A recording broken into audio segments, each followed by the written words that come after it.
ছুটি তো প্রায় শেষ আমাদের, আর কিছুদিন পর নওগাঁ চলে যাব। আজকে ভাবতেছি যে বাসায় তো আছি, একটু সামির এবং সামিরের মাকে নিয়ে তার নানু বাড়ি যাই, একটু অন্য দিক দিয়ে বিভিন্ন দিক থেকে একটু ঘুরে আসি। তারাও আনন্দ পাবে যে সামিরকে পেন পরে জামা টামা পরে দিছি। সামির বাবা, সামির, এই যে সামিরকে নতুন জামা পরে দিছি, পেন পরে দিছি। এটা সামিরের নানু কিনে দিছে। এই যে দেখো আরেকজন এটা মেহে যাবেন। এই যে সামিরকে এখন চলো বাবা উঠো, আমরা বাইরে যাব, বাবা উঠো।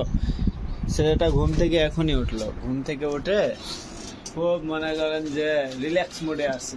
কি ছিলাম আর কি হলাম রে, সেরকম নতুন জামা পরছে, বুঝে নিত। একটু চলেন ঘুরে আসি, কারণ বাইরের বিভিন্ন জিনিস আপনাদেরকে একটু দেখাবো না।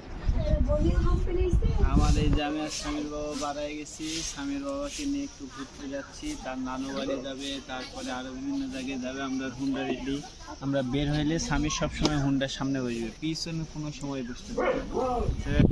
এইটা আমাদের আত্রাই নদী। এই আত্রাই নদীটা আমাদের পোশাকপুর বাজারের উপর দিয়ে বয়ে গেছে, এই দিক দিয়ে পোশাকপুর বাজার।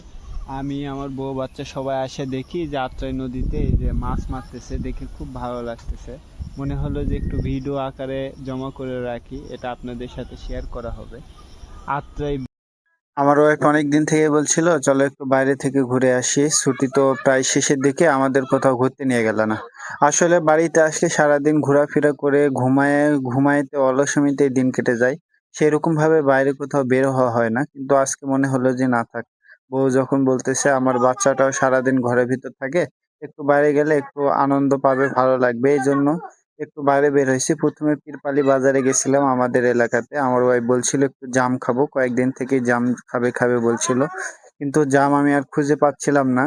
তারপরেও আজকে বাড়ালাম যে যেহেতু ঘুরতে বেরোইছি, যদি একটু জাম পাওয়া যায় তাহলে একটু জাম কেনাও হবে, বইয়ের ইচ্ছাটাও পূরণ হবে। দিন শেষে যতই হোক বইয়ের ইচ্ছাটা পূরণ করতে হবে, সেটা আপনার হোক আমার হোক, সবার পরিবারে বইয়ের ইচ্ছাকে একটু প্রাধান্য দিতে হবে। নিজের ফ্যামিলিকে একটু সময় দিতে হবে, বউ বাচ্চাদের একটু সময় দিতে হবে। তাহলে বাচ্চাদের একটু বেশি সময় দিলে, একটু ঘুরতে নিয়ে গেলে, তাদের সাথে একটু বেশি কথা বললে তাদের মানসিক বিকাশ হবে। যাই হোক, তারপর পীরবালিতে গেলাম, যাই ওখানে পাইলাম না, চলে আসলাম প্রসাদপুর। আসে দেখি খেয়াপাড়া পাড়ে দুইটা নৌকা বাঁধা আছে। স্বামীর দেখে এত পরিমাণে খুশি, মনে করেন যে উতাল পাতাল করতেছে স্বামীর।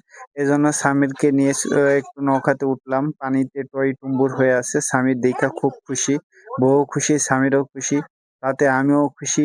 সেই জন্য একটু স্বামীরকে নিয়ে নৌকার উপরে হাঁটাহাঁটি করতেছি। স্বামীরকে একটু বেশি কাছে নিয়ে যাওয়াতে বলতে অত কাছে যাওয়া যাবে না, যে কোনো সময় বিপদ ঘটে যেতে পারে। যদি নৌকা কাছে বাঁধা ছিল, তারপরে এইভাবে ঘুরতে ফিরতে আমরা খুব আনন্দ করলাম। দিনটা আলহামদুলিল্লাহ আল্লাহর রহমতে খুব ভালো কাটছে।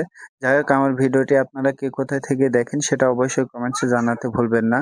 আর ভিডিওটি ভালো লাগলে অবশ্যই লাইক কমেন্ট শেয়ার করে দিবেন, আর ফলো করতে অবশ্যই ভুলবেন না। এই জন্য স্বামীরকে নিয়ে খুব ঘোরাফেরা করলাম, খুব ভালো লাগলো, দিনটা আসলে খুব ভালো লাগছিল। অনেকদিন পর নৌকার খেয়াঘাটে খেয়া পারাপার হচ্ছে, নৌকা পারাপার হচ্ছে, দেখে খুবই ভালো লাগলো, খুবই সুন্দর লাগলো, খুব একটা মনোরম সুন্দর পরিবেশ হলো। তারপরে চলে আসলাম প্রসাদপুর বাজারে, আইসা দেখি যে জাম আছে। জামটা দেখে আমার ওয়াইফ এত পরিমাণ খুশি, বলতেছে কয়েকটা দোকানে জাম ছিল, তার মধ্যে এই দোকানে খুব ভালো জাম পাওয়া যাচ্ছিল। তারপরে বললাম যে আমার হাফ কেজি দেন, প্রায় অনেক টাকা দাম। জামের দাম শুনে আমার মাথা গা ঘুরে গেছে রে ভাই, এত দাম কে! তারপরে হাফ কেজি একটু জাম নিলাম, বাসায় নিয়ে এসে সুন্দরভাবে খাওয়া দাওয়া হবে, খুব ভালো লাগবে। টাকা দিয়ে নিয়ে চলে আসলাম, স্বামীরও খুব পছন্দ করে।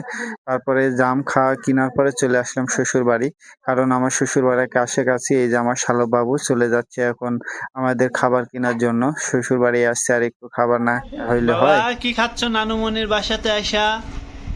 ফুচকা খাচ্ছ?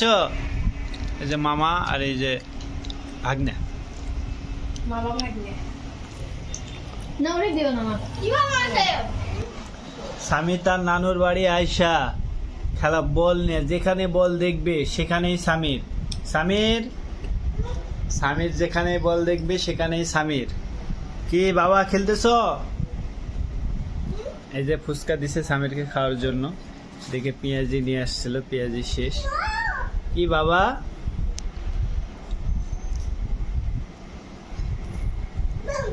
কি আব্বু? আসো আসো, এখানে আসো, এখানে আসো। জাম নিয়ে চলে আসছি বাড়ি, নিয়ে আসা একা একা এখন খাইতেছি। আমার বউয়েরা সবাই যে বাইরে খাচ্ছে, মাছ আছে সবার ওখানে আছে, ভাবিরা আছে, সবাই খাইতেছে। আমি আমার জন্য এই যে ঘরে এখানে দিয়েছে, আমি একা এখান থেকে খাইতেছি।